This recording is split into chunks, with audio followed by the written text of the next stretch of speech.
আবে এই বয়রা নাকি বে? হর্ন কি কানে ঢুকে না? এই রাস্তা কি তোর বাবার? হারামজাদা। ভাইজান তুমি তুমি এখানে কি করতেছো? কি হলো মার? হাতটা নিচে বলি কেন? হাতটা আমার গালে উঠা। কি হলো? মারিস কেন? এই মার, তোর এই শিক্ষা দীক্ষিতে মানুষ করছি আমি।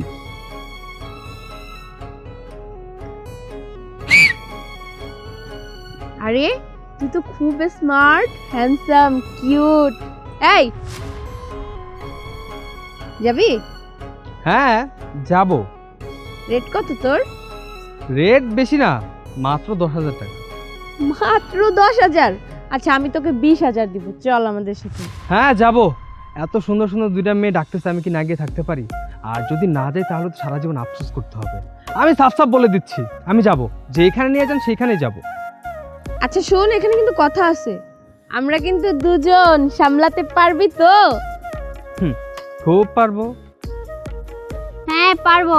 এখানে বড় বড় কথা বলতাছিস, ওইখানে যে একজনের সময় দিবি আরেকজনের দিতে পারবি না, তখন কিন্তু একটাও টাকা পাবি না।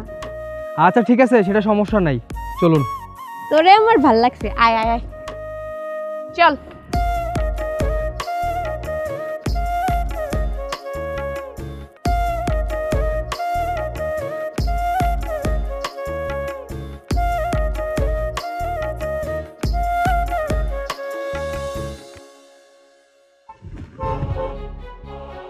আবে এই বয়রা নাকি বে? হর্ন কি কানে ঢুকে না? এই রাস্তা কি তোর বাবার? হারামজাদা। ভাইজান তুমি তুমি এখানে কি করতেছো? কি হলো মার? হাতটা নিচে বলি কেন? হাতটা আমার গালে উঠা। কি হলো? মারিস কেন? এই মার, তোর এই শিক্ষা দীক্ষিতে মানুষ করছি আমি। বাবা মা মারা যাওয়ার আগে বারবার আমার কইছে আমার পোলাটা তুই দেখে রাখিস। আমার পোলাটা কিন্তু তোর কাছে দিয়ে গেলাম, তোর সন্তানের মতো মানুষ করিস। সারা জীবন কষ্ট কইরা তোর মানুষের মতো মানুষ করতে চাইছিলাম, কিন্তু মানুষ হইস নাই। কেন মানুষ হইছস? হইছে, আমাদের সামনে আর অভিনয় কইরেন না। আপনার ভাইয়ের চরিত্র কেমন আপনি তো বিশ্বাসই করতে চান নাই। শুধু আপনার এই ভাইয়ের জন্য আমার বোন আজকে বাহিরে বের হয় না, ঠিকমতো কলেজে যায় না, বাবার সাথে বের হয় না, মায়ের সাথে বের হয় না, ঘর বন্দি হয়ে আছে, শুধু আপনার এই ভাইয়ের জন্য, দুশ্চরিত্রা ভাইয়ের জন্য। আমার কি মনে হয় জানেন, আসলে আপনাদের রক্তেই সমস্যা। আর রক্তে যদি সমস্যা না থাকে তাহলে আপনার ভাই এমন কেন হবে? আর তার থেকেও বড় কথা হচ্ছে, আজকে যদি আমরা এই নাটকটা না করে আপনার ভাইকে আনতাম তাহলে তো আপনি বিশ্বাসই যাইতেন না যে আপনার ভাইয়ের চরিত্র আসলেই খারাপ। এখন আমাদেরকে দেখে সাধু সাজতেছেন। ওকে যদি এখনো ঠিক না করেন, ওর ব্যবস্থা আমি নিজের হাতে নিব।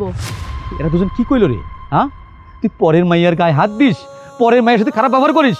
আরে তোর বোনের শরীরে তো কেউ হাত তোলে, তোর কেমন লাগবে?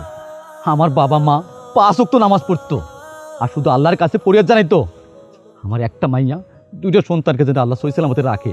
আর সেই তুই আমার মুখে আজকে চুনকালি দিলি। আজকে মেয়েটা কি বললো? তার বোনকে তুই প্রতিনিয়ত ডিস্টার্ব করিস, প্রতিনিয়ত তুই খারাপ ব্যবহার করিস, সে এখন বাড়ির থেকে বেরোতে পারে না। এই তোর এই শিক্ষা দিছি আমি? হ্যাঁ শোন, তুই যখন এই 2টা মেয়ের সামনে আমার অপমান করছস, আমি মেনে নিতে পারবো না। আমি মেনে নিতে পারবো না, কি জন্য জানোস? ওই মেয়েটার কাছে অহংকার করে আমি বলছিলাম আমার ভাই অনেক ভালো, আমার ভাই এগুলো করতেই পারে না। আমার ভাই যখন রাস্তাতে চলাফেরা করে না, নিচ দিকে তাকায় হাঁটে, উপর দিকে কখনো তাকায় না। তার নমুনা এইটা। শোন, তুই আমার ভাই না, তুই আমার ভাই হইতি তাহলে এই কাজগুলো করতে পারতি না। আজ থেকে মনে করব আমার বাবা মার 3 সন্তান না, 2 সন্তান, 1 বোন 1 ভাই, আর কেউ নাই। দোস্ত তুই ওরে এখানে নিয়ে আসলি কেন? আমি তো মনে করছি তুই ওরে পুলিশের কাছে নিবি। এদের মতো জানোয়ারদের না পুলিশে দেওয়া উচিত। তুই যে আজকে ওর এইভাবে ছাইরা দিছস, আজ বাদে কাল ও যখন অন্য মা বোনেদের সর্বনাশ করবে তখন কি হবে? তুই কাজটা একদমই ঠিক করস নাই। আমি ভাবছি তুই ওরে পুলিশে দিবি। ওকে এখানে আনার একটাই কারণ, ওর ভাইয়ের সামনে ওর আসল চরিত্রটা ফুটে উঠুক, আর ওর ভাই ওর কি বিচার করে।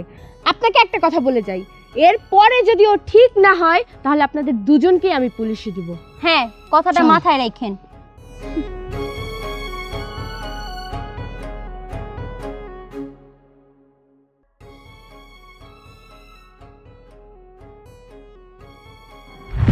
ভাইজান আমি অনেক বড় ভুল করে ফেলছি, তুমি আমার মাফ করে দাও।